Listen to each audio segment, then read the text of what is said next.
Thanks to Ayya Karunika and Ayya Upekkha for being here and for doing this session. It's 5 o'clock in Perth, so it must be 8 o'clock in Sydney. And I know you're trying to do this at a time that is good for most of the people. So thanks for staying up for this. And thanks for doing this session. And I think yours is the first session to kick off the 5-week celebration that I have planned for Ajahn Brahm in honor of his 50th anniversary as a monk. On my way back from Jana Grove just now, I was listening to a talk by Venerable Radha in Dhammaloka, who did the talk last Friday. And one of the things that he mentioned was that I think he was talking to Ajahn Brahm, and Ajahn Brahm said, yeah, he has just celebrated his 73rd birthday, but to him, the most significant one is the 50th anniversary as a monk, you know. So I'm very glad that you have taken time to organize this session. So thanks once again, Ayya Karunika. So I'll hand this over to you. Okay, thank you so much, Leha, and thank you for giving us the opportunity. So also thank you for allowing me to not stick to the plan and be spontaneous, because at the time when the invitation came, I did not know that Venerable Upekkha will be with me. And she is with me, and it was only very obvious and very appropriate that we do this session together. After all, we quadrupeds, like twins from a set of quadrupeds, ordained together, practice together, known each other for like 25 years. So it's really nice, and we have had a lot of interactions and teachings from Ajahn, so that we can share that in a nice way. So also we are going off topic. So if anybody has joined to listen to the topic that has been advertised, I'm saying apologies at the start. We may talk about it, we may not. We don't know what we are doing at the moment, what things that could come up. So let's see.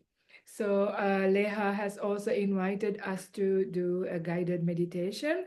So the way that the two of us have planned is I'll do a bit of talking and a little bit of guided meditation, and then I'll hand it over to Venerable Upekkha to share some of her stories or whatever she would like to say, special things that inspired her from Ajahn Brahm. And then I would also speak like the little things that he had done that has changed my life significantly. That's kind of the topic that we are going to be talking about, hopefully. So to begin with, even for the guided meditation, I would like to share things I have learned from Ajahn Brahm, things that had made a big difference in my life, in my meditation life as well. So one of the things, well, I'm the kind who's not afraid to argue with things. I don't know whether it's good or bad, but I have been constantly arguing with Ajahn Brahm about all sorts of things. And one of the things that I have been arguing with him was because he gives this instruction, which is a beautiful instruction, is to sit down, relax, and let go. And that's the only meditation instruction that I used to hear. I don't know about you. This is all I heard most of the time. And this is what I did for a long period of time. And as a layperson, this was great when I did that. It really worked. So I sit down, relax, and let go. That was quite nice. I could become peaceful. And it's nice to have a change from that thinking mind, the restless mind. When all of that subsides, that's what I felt like. And I could sometimes even sit for hours. So peaceful, quite cool. And I was quite happy, I must say, as a layperson. This is in retreats, and I thought I was meditating really well.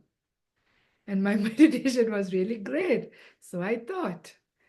And then, even when I became a nun, and when I was no longer very tired, my life wasn't so busy, I had plenty of time, I was meditating much more. And it was still like that. After a while, it occurred to me, when I come out of my meditation, the state of my mind didn't seem like a mind that would is possible to awaken, like, insights weren't coming. It didn't seem like a mind that is awake enough.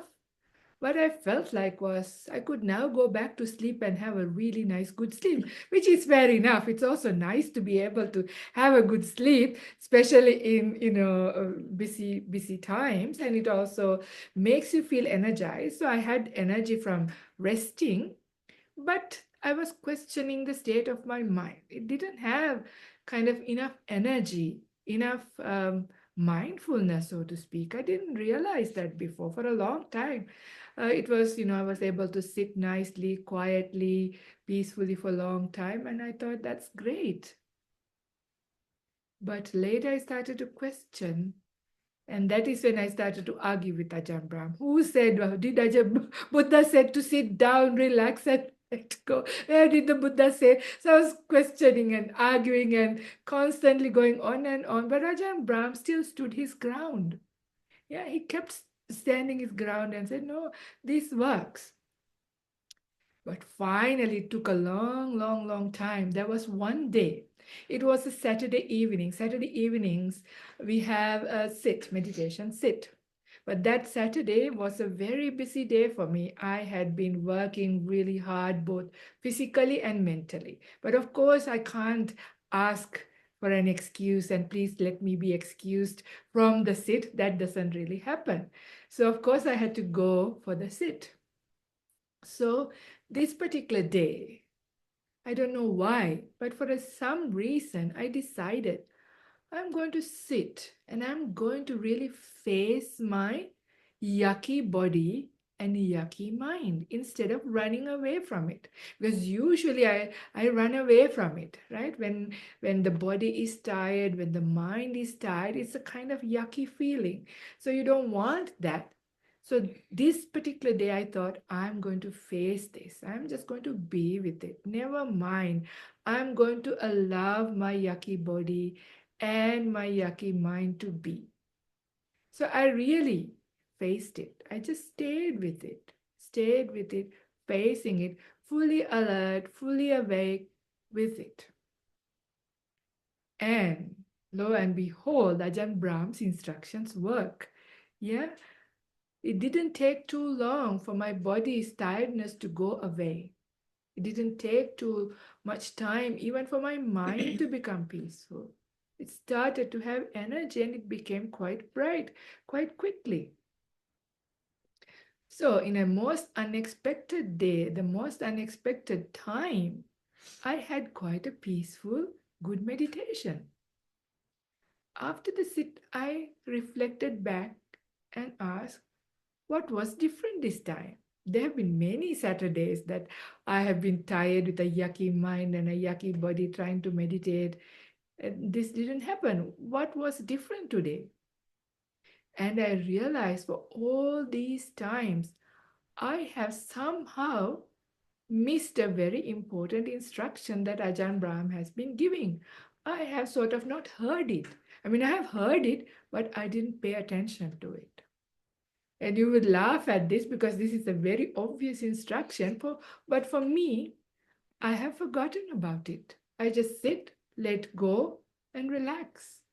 But he says also to accept and embrace the present moment. Be with it, yeah? Be with it. And that is the instruction to stay alert. I'm sure there are many others who would agree with me or who had done meditation just like me, who try to run away from the yucky body and yucky mind trying to meditate. And what we do is we try to shut down everything, including our mindfulness. So if we don't fall asleep, so I don't shut down it so much that I actually fall asleep, but it goes down to a level where it's actually pretty low. I know I'm not sleeping, but I'm hardly awake as well. It's very peaceful, it's very cool, quite nice and restful, but there isn't enough wakefulness, enough mindfulness for meditation to really take off and go deep and get into insights.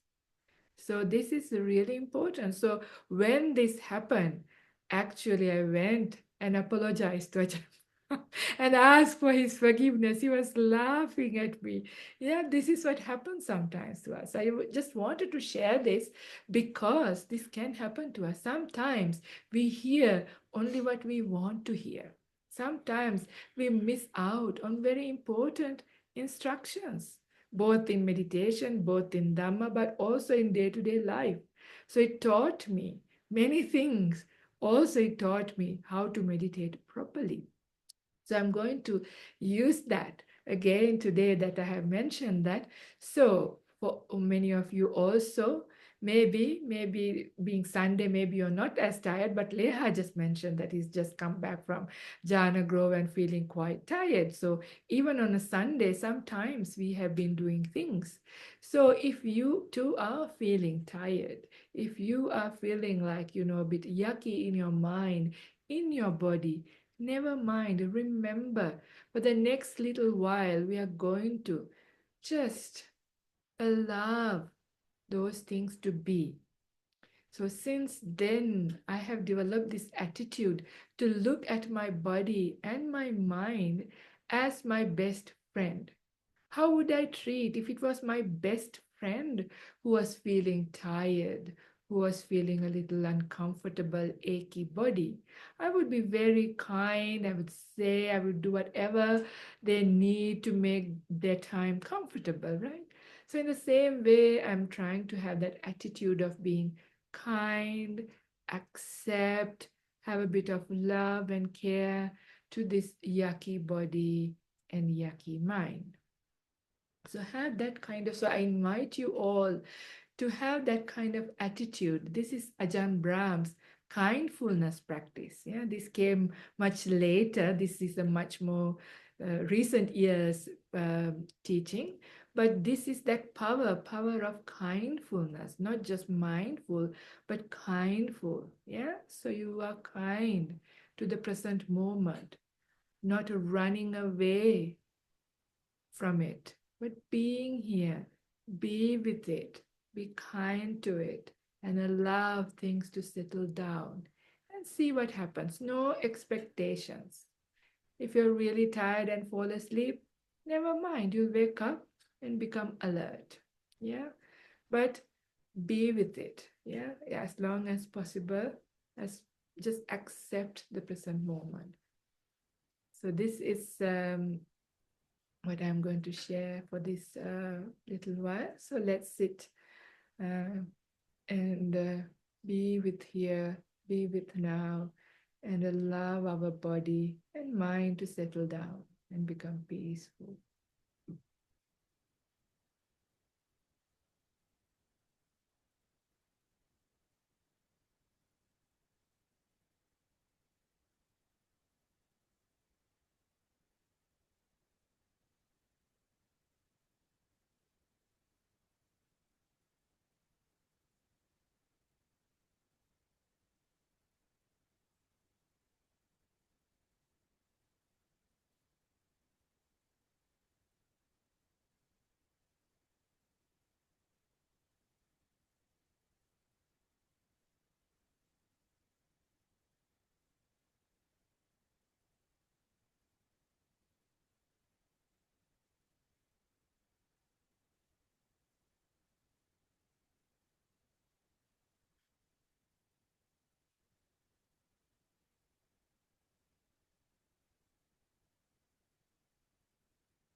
For the next little while, we have nothing to do, nowhere to go, just happy to be here. Wherever you want to be, you are free. Wherever you don't want to be, then you are like a prisoner. even in the most amazing place. If you don't want to be there, you are a prisoner. So don't be a prisoner of your body, a prisoner of your mind. Instead, happy to have this body and mind the way it is, and happy to be here.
I often use the touch sensations of my palms as a way of grounding myself to here and now in the beginning. To keep attention on the body and allowing the body to rest and relax. And I keep my attention with the touch sensations on the palm.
As you're settling down,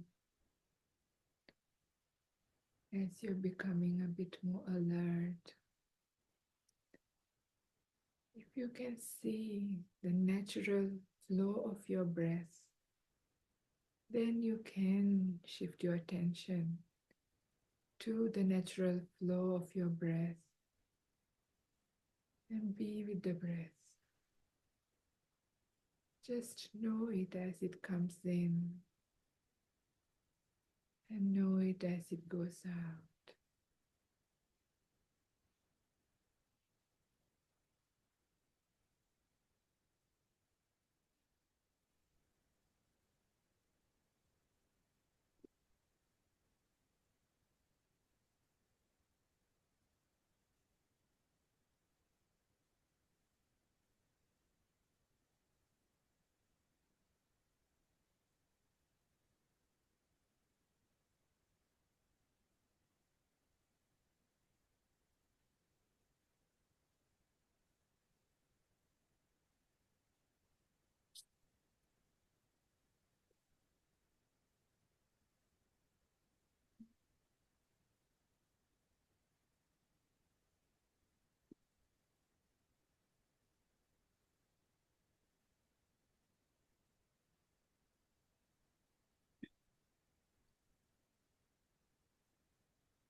A relaxed body and a relaxed mind is delightful. Notice whether you can see some delight coming up as you continue to become still.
As we are coming close to this very short meditation, take a few moments to see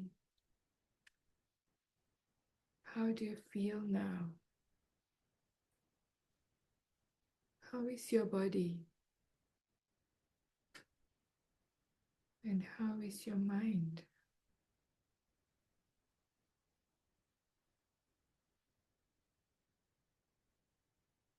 See what worked and what didn't, and why.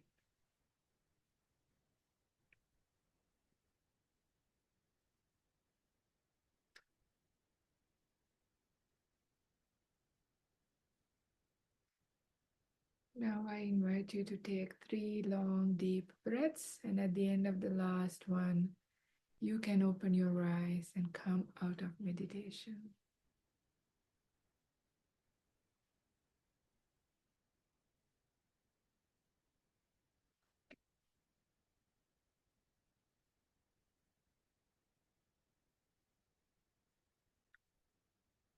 I also want to mention that little instruction about not being a prisoner. Yeah, wherever you don't want to be, you make a prison for yourself, was a very powerful teaching that I received from Ajahn Brahm during my very first 9-day retreat. And it has been so very helpful for me all this time. Whenever I catch myself suffering, whenever I remember this very powerful teaching, it is so helpful to have some release, to be peaceful, to be able to bear up with that difficult situation. So I'm grateful for that teaching. And now I would like to invite Venerable Upekkha to share some of your experiences or whatever inspired you from Ajahn Brahm. Something I didn't learn from Ajahn Brahm. Take notes and be prepared. Maybe in 50 years I'll be able to do what he does, but in the meanwhile, I made notes. Okay, so well, I first met Ajahn Brahm when my parents, when my family moved to Perth in 1997. And I was 23 years old at that time. And I was always like, since I was, I mean, my family is Buddhist, but since I was since I was anyway a teenager, I always knew there was something important about the Dhamma. And so I went to listen to Ajahn Brahm's talks with my parents at that time. And I mean, that was 1997 when he had, shortly after he had become the abbot, and he was very serious about the jhanas. So I heard these talks at 23 in sort of wild years of your life. And I thought, oh my God, this guy knows what he's talking about. There's something very profound to what he's saying, but there's no way that I can do any of it. So that was my conclusion that I came to at that time. And so I mean, I actually, I was so amazed by what he said. It was just so, I remember even buying his tapes and sending it to my Christian friends. You know, those, yeah, it was quite expensive too to post tapes to friends. But anyway, it was the time of his early years of his teaching where he talked so much about the jhanas and so much about deep samadhi, and you know, I just knew that's nowhere in my lifetime I'm going to ever do any of that. So I left. I left Perth just coincidentally, but I traveled in search of what Ajahn Brahm was trying to teach, but some other way, please, to get there. So I was in India and I was in Burma a long time, practicing the Vipassana in Sayadaw Pandita's monastery for many years. Anyway, it was 12 years later that somewhere along growing older and wiser as well, a bit of a penny dropped. And it was in 2009, actually 12 years later, that one day I woke up and thought, oh my goodness, there's only one thing to do in your life. You've got to be a nun. So anyway, I came back to Perth, and actually I have to say it was not Ajahn Brahm who I considered my teacher at that time. It was really Ajahn Vayama, and it was the nuns community that I was that I considered my teacher and my inspiration. And so I joined Dhammasara in 2009 when Ajahn Brahm was still the abbot, but I didn't realize a year later, not even a year later, she was gone. Anyway, so I joined Dhammasara in 2009, and with a lot of transition happening at that time. 2009 was also the year of the Bhikkhuni ordination. And in 2010 or 11, Ajahn Vayama left. Anyway, 2010, Ajahn Vayama left. And that was a huge time of transition in Dhammasara. Venerable Hasapanya and Venerable Nirodha became co-abbots. I mean, they were just left with the monastery. So they were the co-abbots. And so we were all kind of, just free. That's when I joined as well. She joined in 2000, Venerable Karunika joined the monastery in 2010. Remember this time. You know what we were? We were free-range children. Yes. We were allowed to do whatever we wanted. And don't make the new kids too jealous, okay? And we just kind of practiced what we thought, Ajahn Brahm said, and when Hasapanya and when Nirodha were like two double mums, two very different mums, and we just kind of grew up.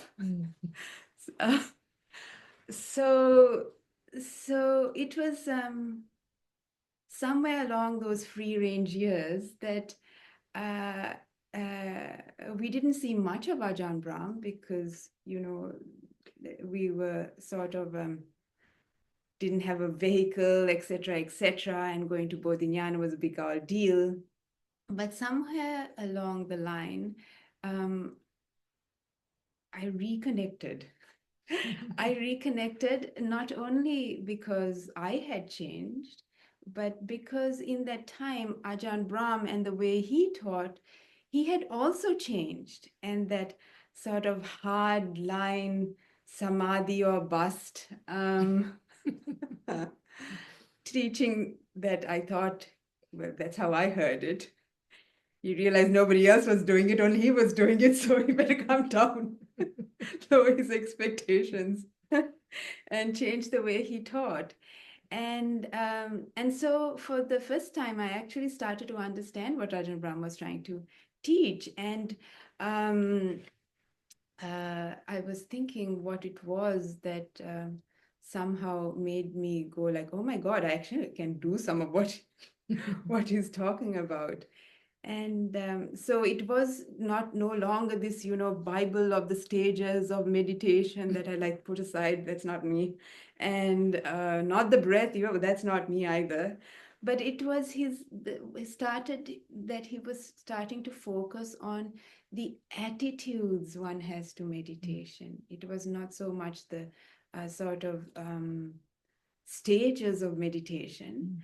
It was the attitudes that suddenly started to work for me. So I was thinking about what it was that he taught that opened my mind to actually, you could say, samadhi, as opposed to the sort of vipassana practice that had worked so well for me, was just this sense of letting the doer go.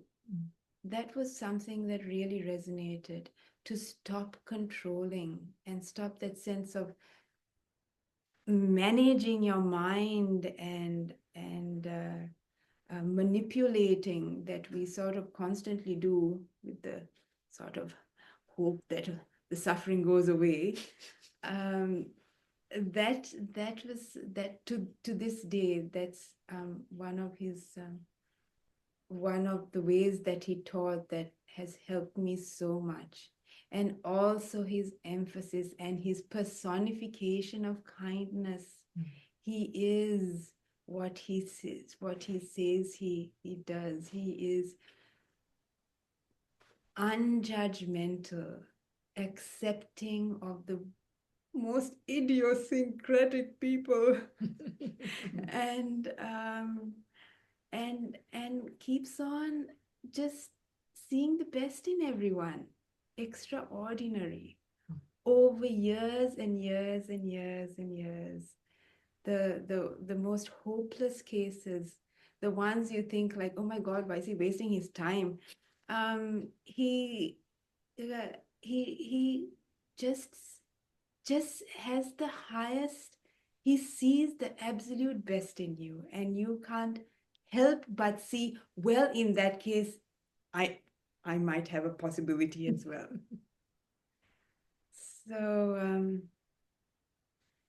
So actually over the years, I'm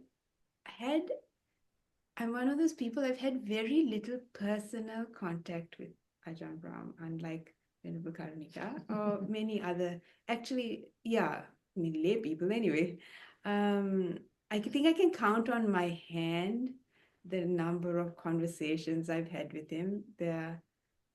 I'm yeah, quite happy to sit in the background, and not particularly because he's such a busy person. So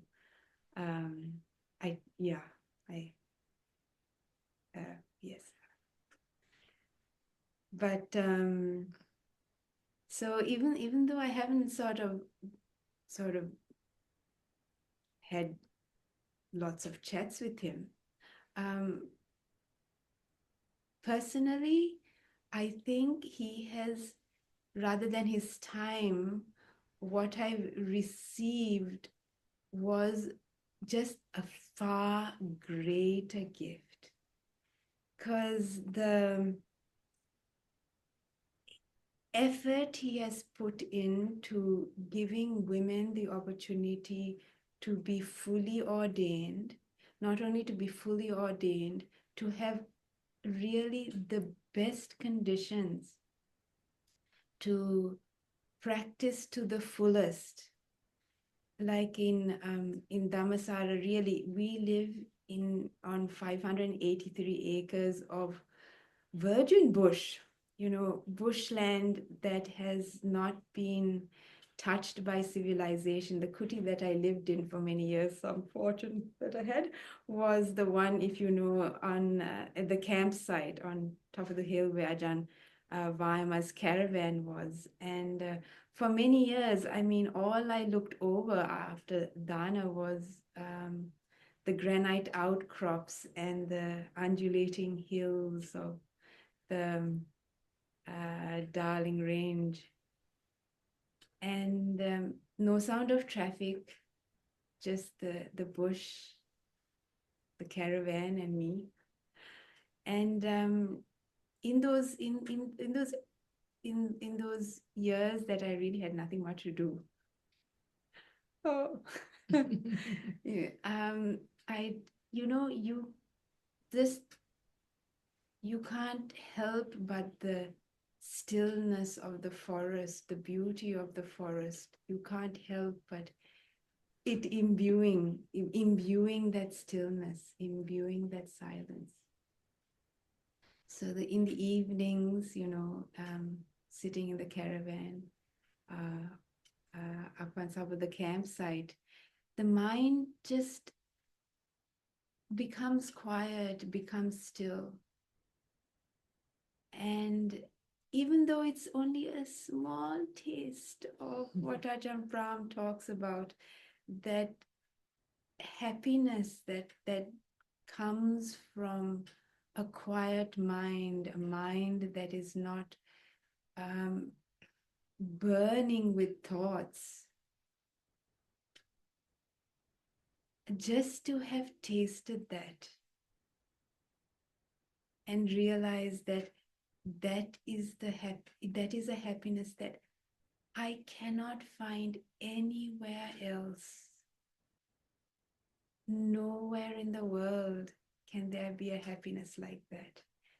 And even though it isn't a dramatic, life-changing happiness, you know, this is the way.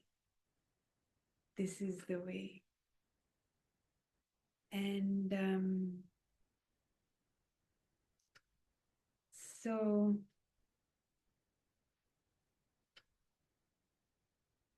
yeah, this is the gift that I cherish and I am so grateful for from Ajahn Brahm. The opportunity he has given not just me, but so many women to come after me. The opportunity, the conditions to be able to live the life of a samana, to live the life of a Buddhist nun to its fullest. How rare it is in the world. And perhaps through these conditions that he has really sacrificed himself to create, maybe one of us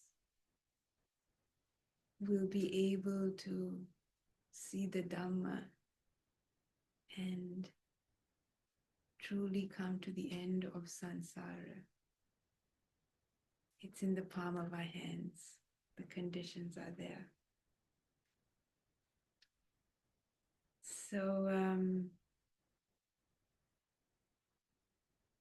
yeah, so I don't really see Ajahn Brahm personally that much. And nowadays, since we have to travel so much, I rarely see him in person when we go to Bodhinyana like we used to. But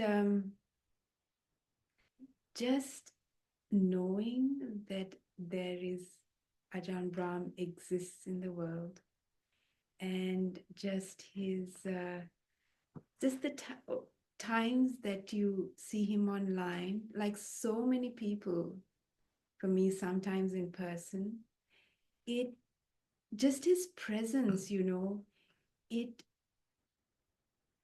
awakens the same seeds of enlightenment, you could say, that you see in him. It awakens those same seeds, those same qualities within you. When you watch his talks, when you see him interacting with people, you see that could be me.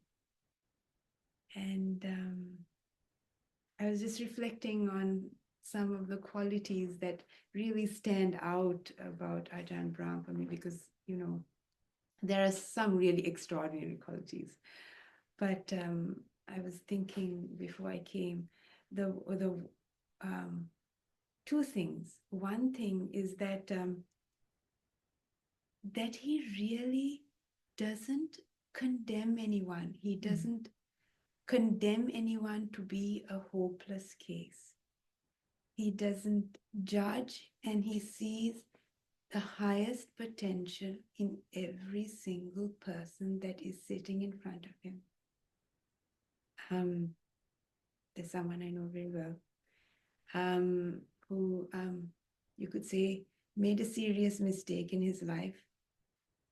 And,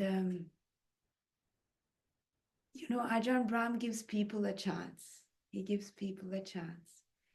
And he gave this person a chance. But despite having given him a chance, he eventually made the same mistake he made the first time. But Ajahn Brahm, he gives him another chance. And you know what I think? Even if he made the same mistake again, he'd give him another chance. So that is extraordinary. I don't know, just extraordinary. And the other thing that stands out about Ajahn Brahm is,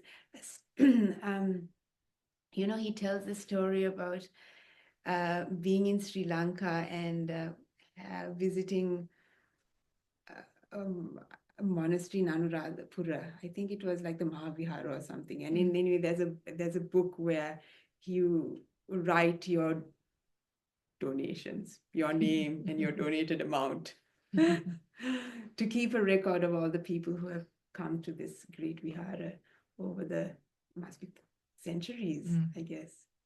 So anyway, he dutifully wrote his name, Ajahn Brahm, and then there was the section on, what you have given. And then he thought about it, and he wrote down, I have given my life. So this is what just you remember forever. He has given his life. He's given his life to the Dhamma. He's given his life to spreading the Dhamma. And gee, if I have the opportunity, I do the same. Wow, that's just so inspiring, so beautiful. And I can relate to a lot of what you had said as well. Of course, my temperament and my interactions are different, yet I very much resonate with what you said. It's actually really powerful. I mean, today I was reflecting. We've known him for over 20 years, nearly 20. I don't know how many, for a long time, and all those interactions, both as a layperson as well as a monastic, so many things that you learn, and all of his talks that we have listened. So teachings are enormous, but yet, more than the things that he says, which are brilliant and incredibly helpful and wise, but it is also who he is and what he has done. That is really, really powerful. Thank you so much for bringing that out, because this is so rare in the world, because teachings are available. The Buddha's teachings are there. Anybody can read it. Anybody can talk about it. But to live it, and to meet somebody who's taken it and really taken it to a very high level, to have met somebody, have been in his presence, is so rare and so special. And sometimes it's incredible to think about how fortunate we all are, to be in his life, at least in a small or big way. It's an occasion to rejoice. And I can also resonate.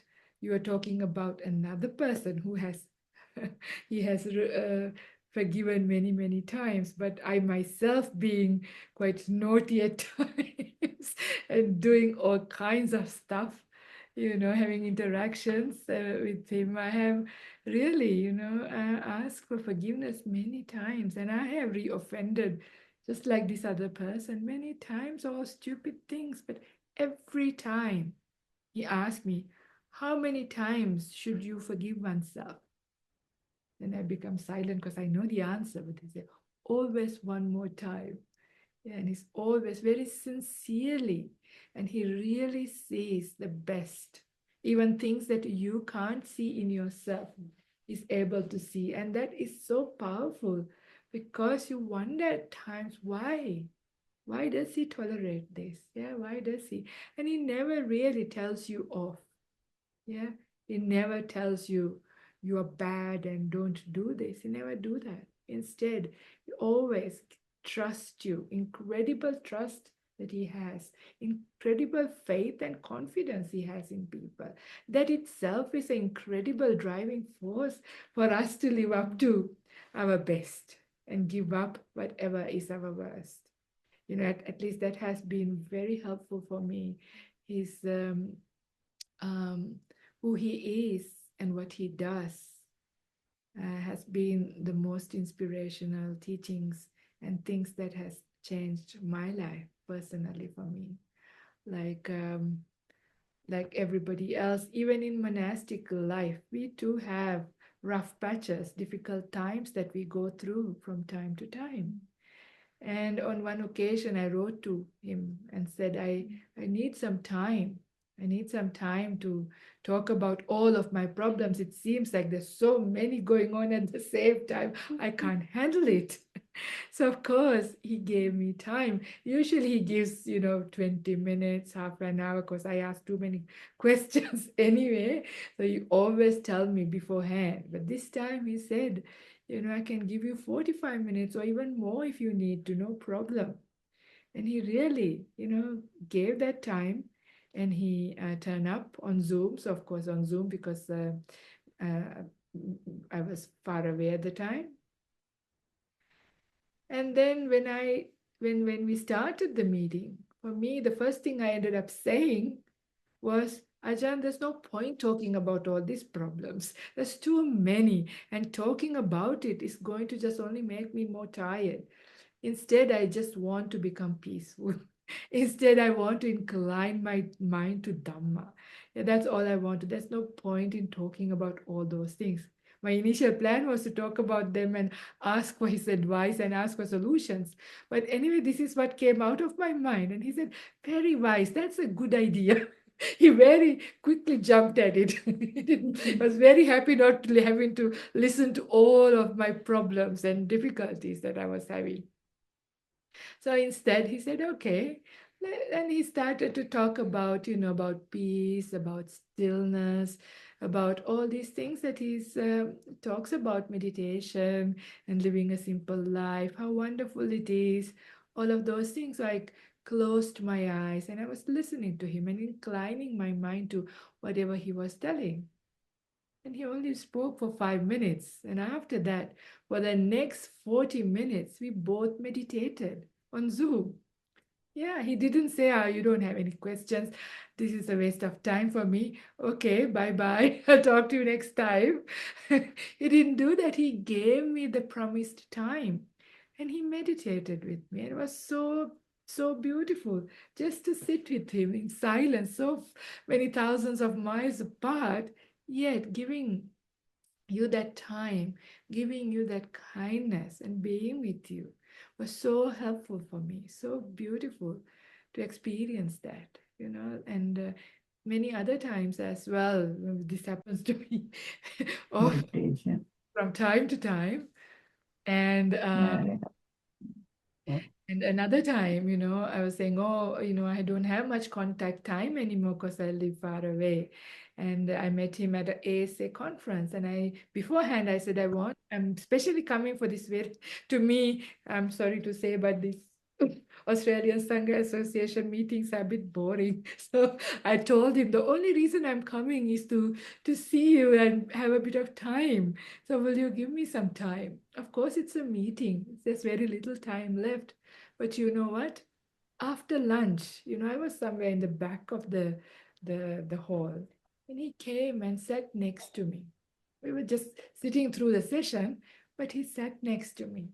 Yeah, just to give time to show that he cares. Yeah, these really simple things that he does are so very inspiring.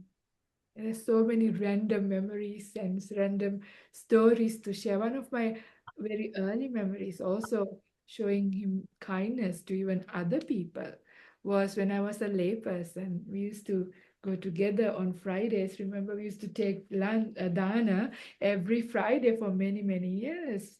So and we used to go early. And this particular day, I think you were not there. I was there by myself. I was early, and I was still around the kitchen area because after that we go and meditate. But this day I was still there, and I saw Ajahn Brahm coming from behind, because behind the kitchen was the office at that time, and he came out from the office, and he was pleasantly surprised to see me and quite happy. Usually he would say, "Oh, here comes trouble," and he sees me because I'm constantly forever asking questions from him. So usually he makes this gesture even when he sees me coming, turns around and run away kind of thing. But this particular day, he was quite happy to see me, just the person I needed, he said. And I paid attention. What? I was surprised. And he said, Ajahn Brahmali is at the back office. We've just been working on something all morning for many hours. And just now, something happened to the computer and we lost everything we did. Obviously, Ajahn Brahmali is the one who's been doing the work. So it would have been very frustrating to have to do it all again. So Ajahn Brahm asked me, would you mind making Ajahn Brahmali a nice cup of tea with lots of condensed milk? So this was very sweet. I couldn't believe, the care and kindness. And at the time, this was like more than 20 years ago now. So Ajahn Brahmali also was still not a very senior monk. So obviously he would have been quite upset and frustrated, sitting there trying to redo the stuff. And there I was turned up with this nice cup of tea. And I told him that Ajahn Brahm asked me to give you this cup of tea. And he was quite happy. So really little things, little acts of kindness, sometimes all those big teachings.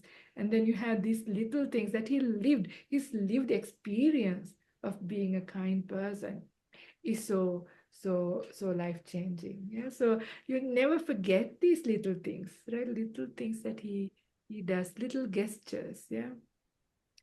So that's one of the things. And another thing that I wanted to share, what changed for me, my life, was, even though like when I came to Australia in 1999 to do my study. So as a uni student, I have met him during talks and I liked them, but I was far too busy. As a young person, I had many other things that I also wanted to do. I was busy. So I didn't really, started being a student at that time. But of course, I knew that he's a special monk and he lives nearby. So, I should one day start doing something, with my life. But of course, being a very traditional Buddhist, one of the first things I wanted to do was invite Ajahn Brahm to my house for a house dana. Because this is what you are conditioned to do. You have this amazing, great monk. Have him at your house for house dana. And I'm sure so there are few people in the audience who have probably been at my house during that house dana that I had, again, quite a long time ago now as a lay person. So during that dana, it was quite I had lots of people, lots of food. And of course, we didn't know, I didn't know exactly. So I did the very traditional way of doing dana. So he has this really big alms bowl and everybody went and put so much curry, all of this lovely food. So we thought, and, very excited. We've prepared all of these things. And then at the end of the dana, at the end of the meal, I was the one to wash his bowl. So when I received his bowl, it was still full to the brim. I felt so sad. I realized what I have done. I realized, my goodness, what a stupid thing to do. It was like, again, he didn't say anything when we were, putting everything. He just allowed us to serve. But I realized he was probably hungry after all of that food. There was probably nothing much he could eat, but he didn't say anything. Yeah. So that was one very practical thing I learned, never to do that again to a monastic, just to try and find out what's helpful, what's good, and, take a little bit more care. So ever since then, that was an important practical advice. But what was also very interesting was there's a couple of things. So when I also went to invite him to come for my house dana, another traditional thing is to bring the relic casket, right? This is another very traditional thing. So I asked him, can you please bring a relic casket to bless my house? He said, what's the point in bringing a relic casket? And I was like, but that's what we do. He said, how about instead I give you time and we have a nice Dhamma talk and a Q&A time? I said, okay, never mind. Okay, that sounds like a good blessing. All right. This is not normally what happens in traditional house dhanas. But anyway, okay. So it came to that time where he gave a little Dhamma talk and we had Q&A time. So I remember at the start of the Dhamma talk, I can't remember everything he said, but he had real eye contact with me. Yeah, I was almost like held with his gaze as he spoke these things. He said, it was an incredibly meritorious, kind of really beautiful dana you did. You invited so many people, very wholesome, very good. He praised a lot about the dana and then said, but you can't compare the incredible merit of this dana with few minutes of meditation. By this time, I haven't still started meditation. I've always had in my mind to do meditation, but I have been far too busy with my studies and I haven't still started meditation. So he said this, and deep inside, I have been wanting. In fact, a few weeks ago, I have actually tried to book a retreat with Ajahn Brahm, and it was, of course, fully booked. And there were like 20 people on the waiting list. I still put my name down maybe as a 21st person without thinking no hope. So I already thought about meditation, but I didn't have an opportunity at the time. But he was saying this, how wonderful it would be to learn to meditate instead of doing all this dana, which is also good, but much better to meditate.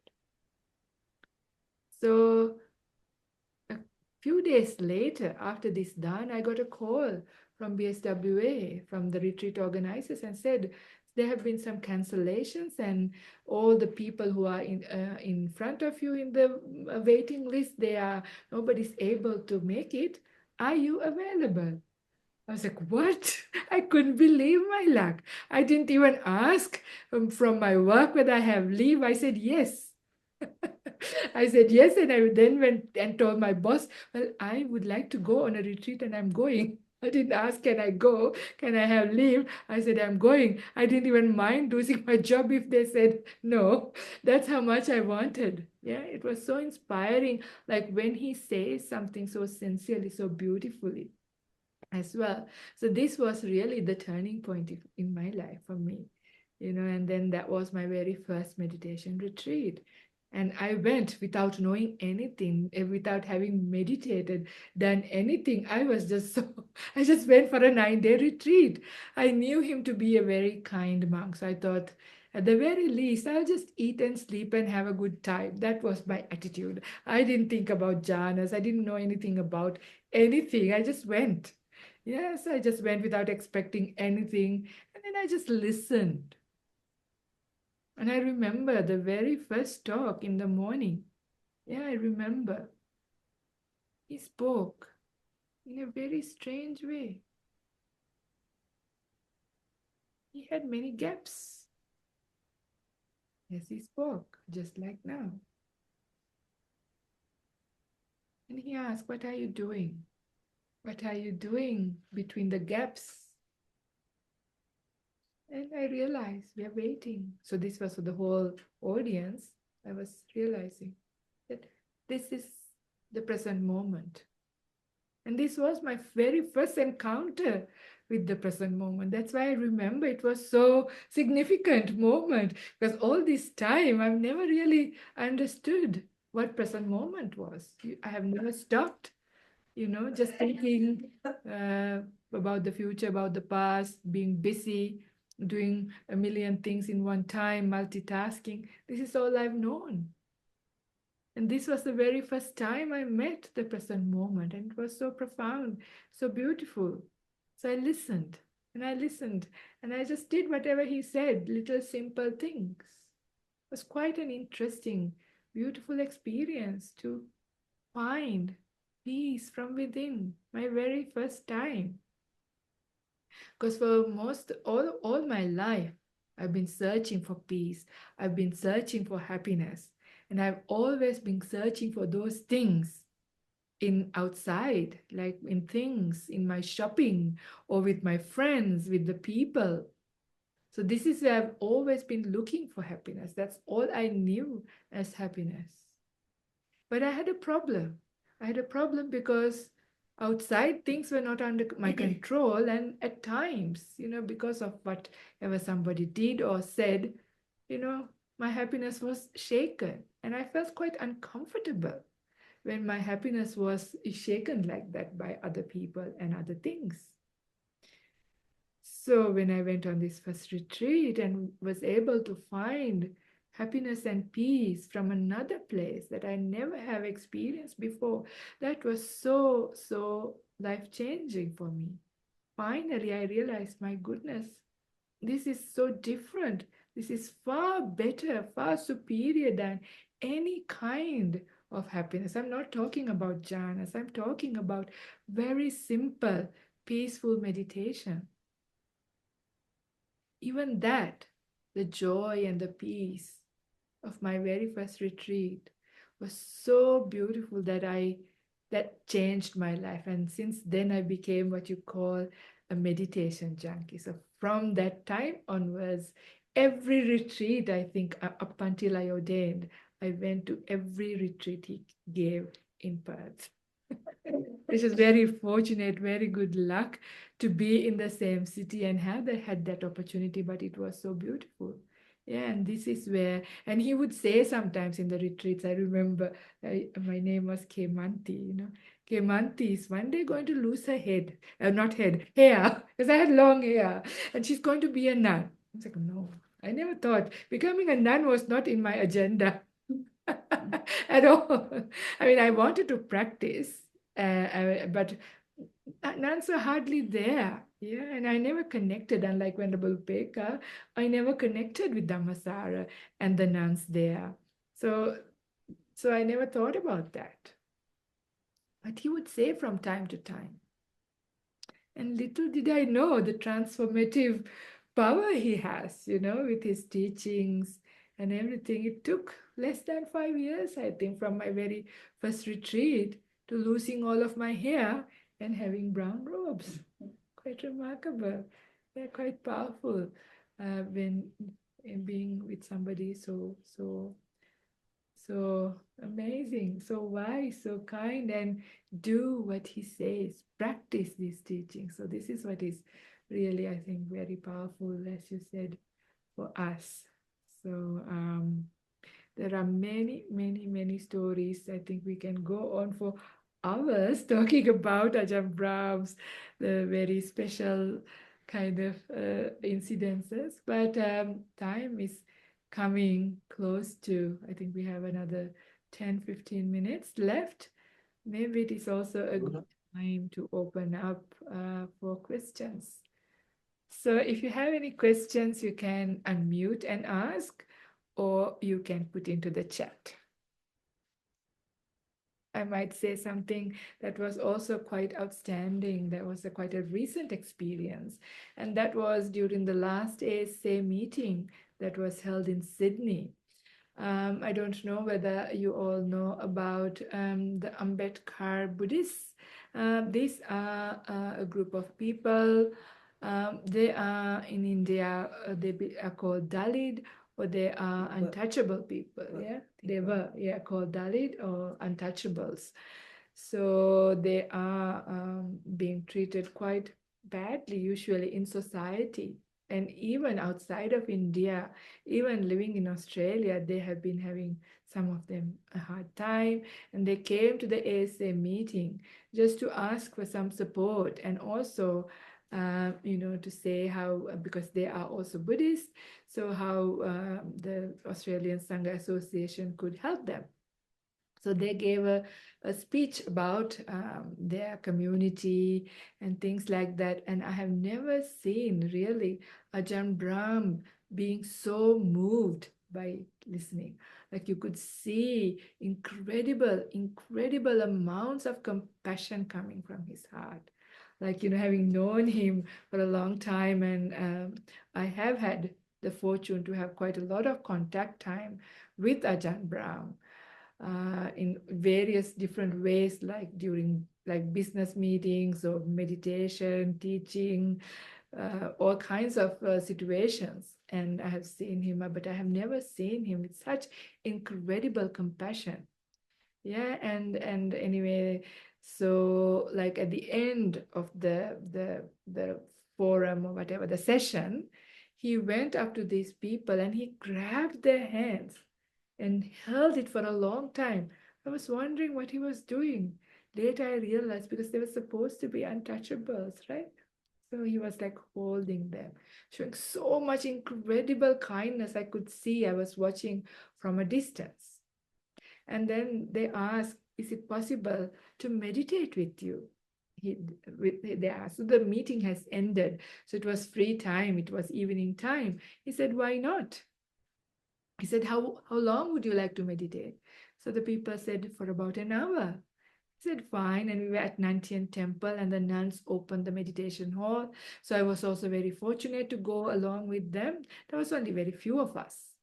And we meditated, and it was such a powerful meditation. I mean, I meditated in Ajahn Brahm's presence for many occasions, many times. But this one, it was incredible compassion coming, and it was incredible to experience again, to be had that. I'm really fortunate, but I also wanted to just share his compassion, how moved he was, and he gave like his personal email address, and he said, if you are ever in any kind of trouble, please let me know.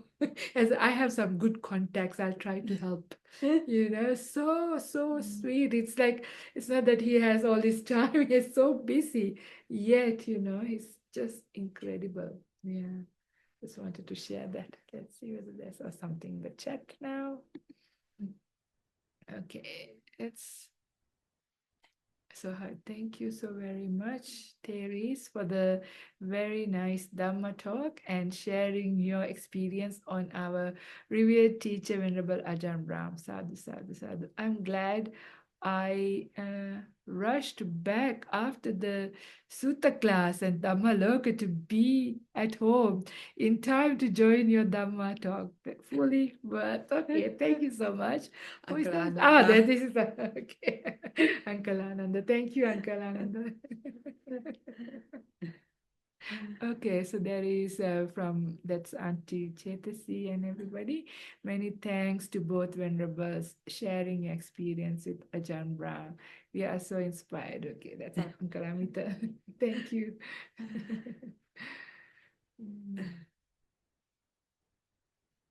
It's also very nice to see our friends from Perth and also from other cities, but especially people who we don't see often since especially I have moved to New South Wales. So thank you for supporting. Thank you for being there. I hope Leha is still there. We don't know. She was also very tired. There she is. No, I'm still here. Hey, good. I was just listening attentively, and even though I was very tired, I did follow your meditation instruction. Even though I have a very tired mind, I'm not in prison. It was very lovely, and I couldn't help but feeling so emotional because of what you guys have said of Ajahn Brahm. And I was like, oh, so nice to hear from the nuns talking about how you see him as a teacher and the things that he has done in order to enable this. And I was like busy writing notes as well, because I felt that a lot of times, especially for us, and maybe I say that of myself, a lot of times for us in Perth, we are so close to him, like we have access to him, right? So easy access to him. particularly I find as a layperson, and I've often heard the monks say that they don't have a lot of time with Ajahn Brahm, but we could go to him and talk to him, for 15 minutes, 30 minutes, whereas the monks and nuns doesn't get such airtime. To the extent that I feel that we have taken him for granted. And a lot of times when we hear from the monks and nuns, that's when we're like, I should feel very pleased, very honored that we have got so much of his time. And especially hearing what from both of you, like even Ayya Upekkha was talking about how he went to the monastery and that he wrote down that, his donation is that he has given his life. And I was like, oh my gosh, that is so touching, isn't it? And it's true. That's what he has done for the fourfold assembly, not just for the nuns, not just for the monks, but also for the laymen and the laywomen. He has literally given his life, and yet I'm not sure what we have done in return. And he always say that, yeah, like what you say, it's not just about holding house dana, inviting him for food, but he wants to see that we are all practicing well. And I guess that is his biggest wish. And to hear the both of you, talk about your experience with him, it's so enlightening. It's very nice. And I kept feeling so emotional because I was like, oh, it's so nice. What you have said and some of the stories that you have told. It's very beautiful. So thank you so much for the talk and for telling everyone your experience and how you have kind of respected him as a teacher and how he has helped in your growth as nuns that have benefited all of us lay people. So thank you, both of you. Thank you, Leha, also for coming up with this idea in celebrating Ajahn Brahm's 50th anniversary for a whole month and giving many of his daughters and his monastic daughters and monastic sons opportunities to share. It's a rare occasion, and thank you for giving us this very beautiful opportunity. It's an honor and a privilege to participate and share a tiny bit of our experiences. Yeah, thank you so much. Some more has come in, so there's some sadhus and vows, and then Sherin says, thank you for sharing your experience with Ajahn Brahm, Ayya Karunika and Ayya Upekkha. Ajahn Brahm's power of kindness is most inspiring. We were indeed blessed to have Ajahn Brahm to Sydney in February for the power of stillness. I remember actually Sherin saying that he's been following Ajahn Brahm for over 20 years, but that was the first time this year in February that she actually met him in person. It took a long time. There are many people like that who follow him and never get a chance. And it's so beautiful when they come. Did you hear that, Leha? So please let Ajahn Brahm to sometime come to Sydney, okay? There are people who are not as fortunate as you guys in Perth. Yes, when I just finished the retreat and we have people who flew in from United States, from Europe, and I'm like, oh my gosh, all these people. So yes, we will share Ajahn Brahm with the world. Thank you. And there's Uncle Ananda says, if I recall correctly, Ayya Upekkha mentioned about the life-changing happiness experience that you experienced after following his teachings. Are you able to share more details, especially compared to your previous ways of practice? Oh my gosh, it's a proper Dharma question like 3 minutes before we end. No, I think you can go a little over time. I'm sure it's fine. Okay, so I have to say, all of the practice I do, my previous experience and the current experience, they're all like, my own experience, i.e., it's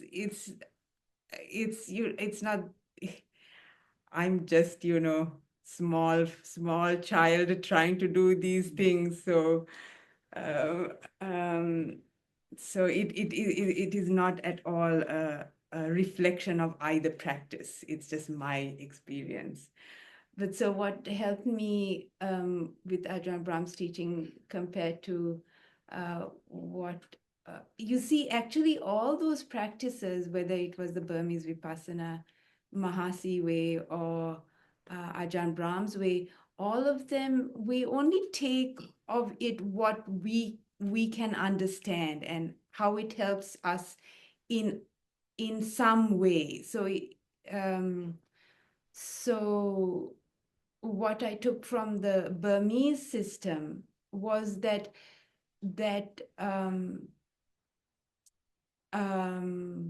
emphasis on constant mindfulness, 24/7, mindfulness of your daily activities, mindfulness of your meditation.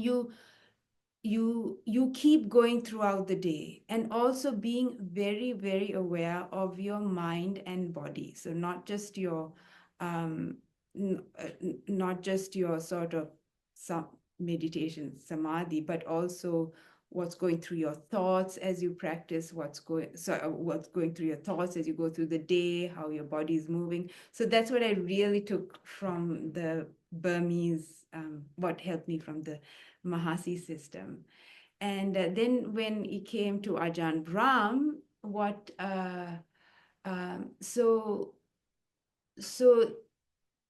helped me from his way of teaching was that putting aside that rather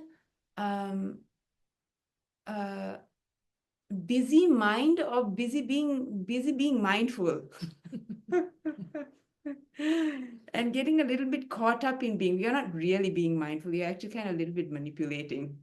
You're manipulating your mindfulness so that everything's comfortable again. But so what I learned was to letting the doer go, letting the sense of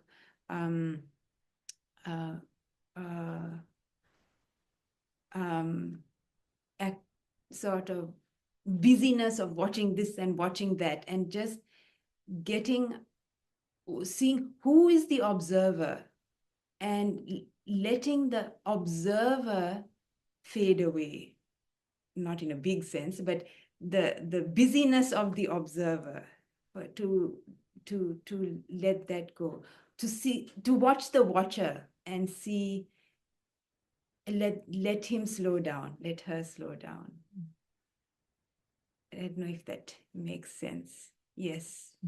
Yes. You combined your mindfulness training with kindness. Is that correct? Mindfulness training, yeah, definitely. That's true. That's a very good point. That kindness was a very important factor that isn't brought up so much in the Mahasi system. Yeah, definitely kindness, and also letting go of the doer. Letting go of the doer. Yeah. Okay, well. Yeah, time's gone a little bit over time, but yeah. Thank you so much for everybody for being here. And Thank you. thank you. Yes. Take care. So maybe we shall end this session. Can I just I'm not sure how many people have unmute, but can people join me unmute, and then we will say the 3 sadhus?